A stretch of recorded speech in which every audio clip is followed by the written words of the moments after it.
Hello, everyone. My name's Charles. I teach at Eastridge High School, visual art. If you couldn't tell by the goofy shirt and the mess I made on my pants. I love my job, but you'd be surprised how much clothes that I go through in here. So anyway, my project, it was titled An Evolution of the Arts, and that was in a broad sense. That was the sense that arts are declining in schools, but more of a scaled down version of that. I wanted to see what kind of technology I could bring into the classroom, and through that I found 3D printing. I've actually got a couple of things to pass around here that I've printed. We have the printer already, and this grant helped me accomplish buying things for the printer and paint stuff that we used on the projects. But before I applied for this grant, I was thinking about how arts are declining in schools. Through our PLCs in our district, we recently found out that we don't even have an art teacher at one of the schools, and a lot of the feeder schools, for my school in particular, they don't have art teachers. And even in my first year, they actually were going to get rid of me and just get rid of the art program. And that's pretty crazy to think about a school not having an art program at all. What makes it crazy is because design is everywhere. I mean, your iPhone, everything for the Fire Summit, the signage, everything, that's created from art. This building, somewhere along the lines, has to have somebody that's creative and design it. So I did some research, and you'd be surprised by the numbers. And this is for Los Angeles in 2015. They got rid of a third of the art teaching positions. 26% of minorities have no access to an art education.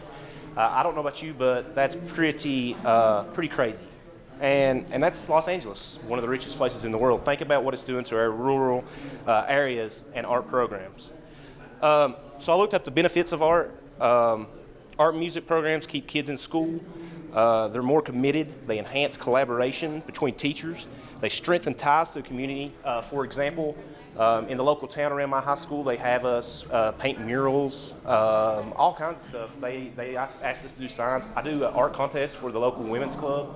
We're all very proud of this. So art's really big in the community. I don't think people realize that to an extent.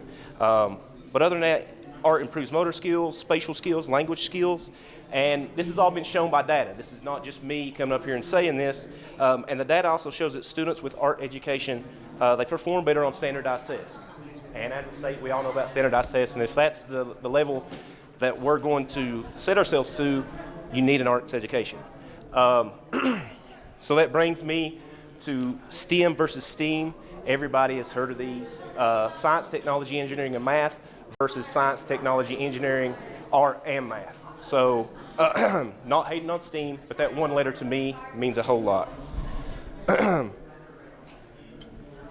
lot of the STEM projects I researched anyway, they include art and design in them. So it's kind of crazy to me that you just want to make all that STEAM.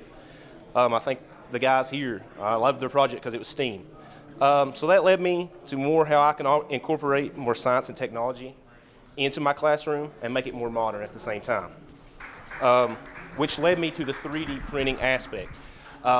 Everybody's probably heard of 3D printing. That's because it's been around since the 1980s. It's kind of crazy that it's just now making it mainstream and coming to the public, but it's a very awesome technology. Companies have used it for years for prototyping. And it's a very easy process. If you've ever seen a 3D printer, it basically takes a plastic filament, it heats it, and it lays it in layers to produce an object. It's so easy. You can scan things in, get things off the internet. There's literally thousands of projects already done that you can just download and put it on your printer, and it prints. So 3D printer, my 3D printer for my classroom, it was provided by my technology teacher. He actually won it from a grant, and he was like, I don't use this a lot. Do you want this in your classroom? I was like, yes, I would absolutely love to have this. So he brought it over. I started working on some projects for it, even projects with him. So it's very good for collaboration. For example, I made cells, or 3D cells for a biology teacher. Our track team, they had these holes in the ground for poles. We went out with Play-Doh, we modeled the holes, we got a mold of them, brought them back in, and 3D printed these caps that they put on the poles in the ground that they still use today. So the outcomes that I want for this grant, I want to integrate not only 3D technology, but more technology into my classroom. I want to get my students to realize the broader scope of art. I want to get my students interested in STEAM and STEAM careers. Use this technology to not only collaborate with other subjects, but help out in the community too. I want to show people that art can keep up with our ever-changing world. And finally, art is an invaluable resource to our school and kids.